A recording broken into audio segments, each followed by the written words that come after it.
मोक्ष त्रिकोण and twin flames, आज इसके बारे में बात करेंगे। वैदिक एस्ट्रोलॉजी में मोक्ष त्रिकोणा मीन्स ट्रायंगल। हमारे बर्थ चार्ट में एक जुपिटर की प्लेसमेंट ऐसे बनती है, एक ऐसा ट्रायंगल क्रिएट होता है जो कि मोक्ष को बताता है, लिबरेशन को बताता है। जब Jupiter Guru house number 4, 8 and 12 में होता है तो ये मोक्ष त्रिकोण को क्रिएट करता है। हाउस नंबर 4 हमें emotional security, foundation and comfort के बारे में बताता है। हाउस नंबर 8 हमें ट्रांसफॉर्मेशन, इनहेरिटेंस एंड मृत्यु का घर, डेथ के बारे में बताता है। एंड 12th हाउस हमें spiritual liberation, detachment and solitude के बारे में बताता है। तो जब जुपिटर गुरु मोक्ष त्रिकोण में होता है तो जो जीवात्माएं हैं वो ज़्यादातर सेल्फ रियलाइजेशन के लिए या मोक्ष या लिबरेशन के लिए इस तरह पर आती हैं, अपनी कार्मिक डेप्थ्स को कंप्लीट करती हैं, लर्निंग्स करती हैं, अपनी हिडन जो भी पैटर्न्स उनको हील करना भी पेंडिंग है उनको हील करती हैं। जो भी उनका कार्मिक लेन देन जो बच गया है, जो रह गया है, जो थोड़ा सा बच के अब रह गया है, सिर्फ मोक्ष तक उनको पहुंचना है, उसे कंप्लीट करने आती हैं। बस कोई नए कर्मा क्रिएट ना नहीं हो, यही उनकी एक इच्छा रहती है और इसी के लिए वो एक सात्विक पथ पर चलने की हमेशा कोशिश करती हैं। तो किसी व्यूअर का हमारी last video Jupiter in house 8 and twin flames में उनका मैसेज या कमेंट आया था। उन्होंने बोला था कि जुपिटर इन 12 हाउस के बारे में कुछ बताएं, तो मैं थोड़ा सा कुछ शेयर करना चाहती हूँ।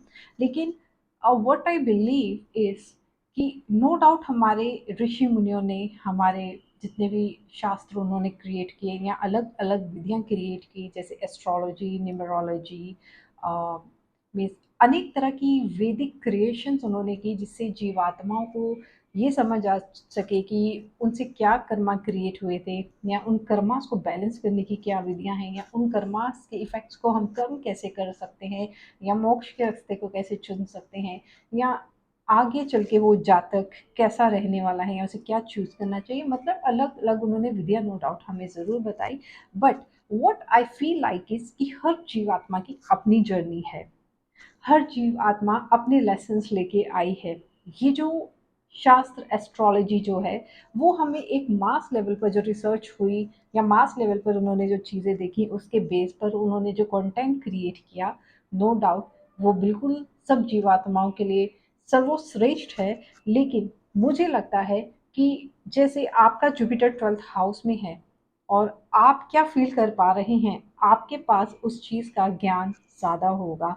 तो आप सब व्यूअर से मेरी रिक्वेस्ट है कि अगर आपने अभी तक सोल पर्पस शुरू नहीं किया है, आपका कोई चैनल नहीं है, या आपको लगता है कि आपके पास कुछ विजडम है जो आप सोल पर्पस करना चाहते हैं, दूसरों तक शेयर करना चाहते हैं, तो आप मेरे व्हाट्सएप नंबर पर मुझे उसका 3 से 4 मिनट का ऑडियो क्रिएट करके भेज सकते हैं। हम उसका वीडियो क्रिएट करके अपने चैनल पर डालने की कोशिश करेंगे।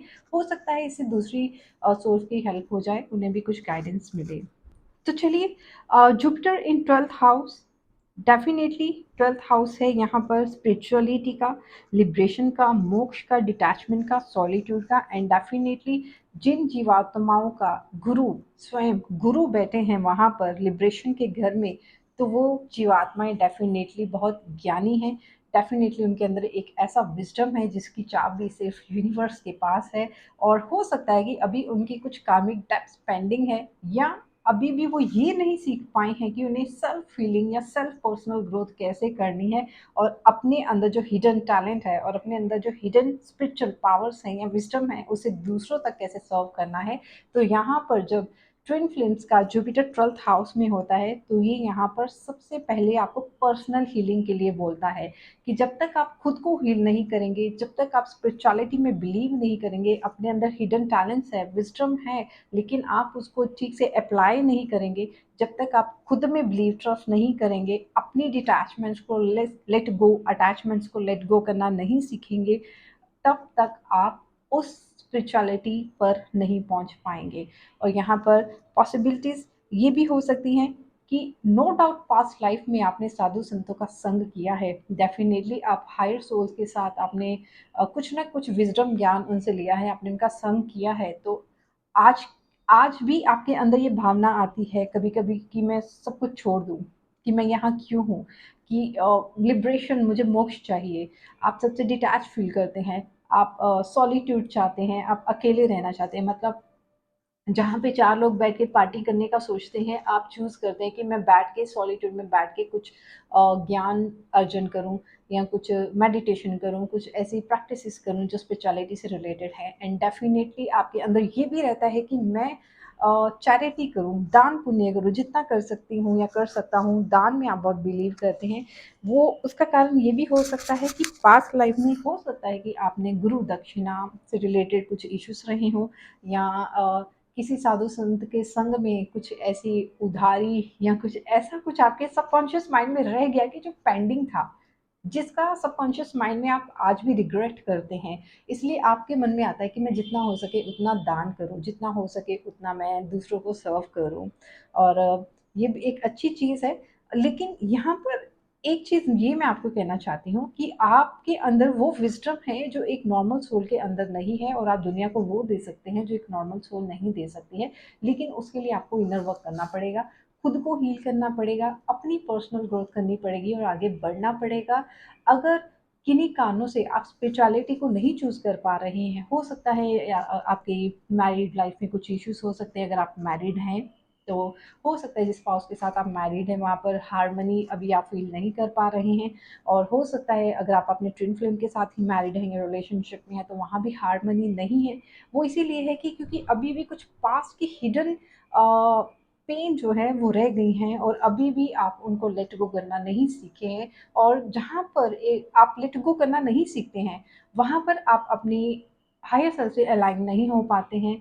फॉरगिव करना आप नहीं सीखते हैं, आप अपने ऊपर ध्यान नहीं देते हैं, अपनी सोल को प्रेफरेंस नहीं देते हैं, तो वहाँ पर फिर हमें वो एटमॉस्फेयर उन लोगों के बीच में रह के नहीं मिल पाता है कि हम अपनी स्पिरिचुअल ग्रोथ पे काम कर पाएँ। तो यहाँ पर अगर आपकी लाइफ की सिचुएशंस कुछ ऐसी हैं कि आप स्पिरिचुअलिटी को नहीं चूज़ कर पा रहे हैं, तो आप टीचिंग लाइन को चूज़ कर सकते हैं। आप दूसरों के लिए एक अच्छे टीचर, एक अच्छे गुरु बन सकते हैं। एंड अब्रॉड अगर आप सेटल होते हैं तो वो आपके लिए बहुत अच्छा है। अब्रॉड जाकर, ओवरसीज़ जाकर आप टीचिंग करते हैं, दूसरों को ज्ञान देते हैं या किसी बच्चों को नॉर्मल स्कूलिंग करते हैं, तो वो आपके लिए बहुत ही पॉजिटिव रहेगा। तो जुपिटर इन 12th हाउस यही बताता है। डेफिनेटली हो सकता है रिलेशनशिप में, मैंने जैसे बताया ट्विन फ्लेम के साथ अभी भी कुछ हार्मनी आपकी पेंडिंग है, हार्मनी नहीं हो सकती कनेक्शन में। लेकिन आपको लेट गो करना सीखना पड़ेगा, आपको इनर वर्क करना पड़ेगा टू फाइंड आउट कि कौन सी चीज़ें हैं जो अभी पेंडिंग हैं, जो मुझे लेट गो करना सीखनी है, कैसे मैं अपनी पर्सनल ग्रोथ कर सकती हूँ या कर सकता हूँ। ऐसे करके आप इस जर्नी में आगे बढ़ सकते हैं। एंड डेफिनेटली बहुत अच्छी प्लेसमेंट है। डेफिनेटली आप यहाँ सेल्फ रियलाइजेशन के लिए हैं, मोक्ष मुक्ति के द्वार पर खड़े हैं। लेकिन कुछ बेसिक्स जो हैं आपको वो सीखने पड़ेंगे, और हमसे नए कर्म और क्रिएट ना हो ऐसी कोशिश करनी होगी। सो गाइज, आई होप आपको ये वीडियो अच्छी लगी होगी। Thank you so much, take care.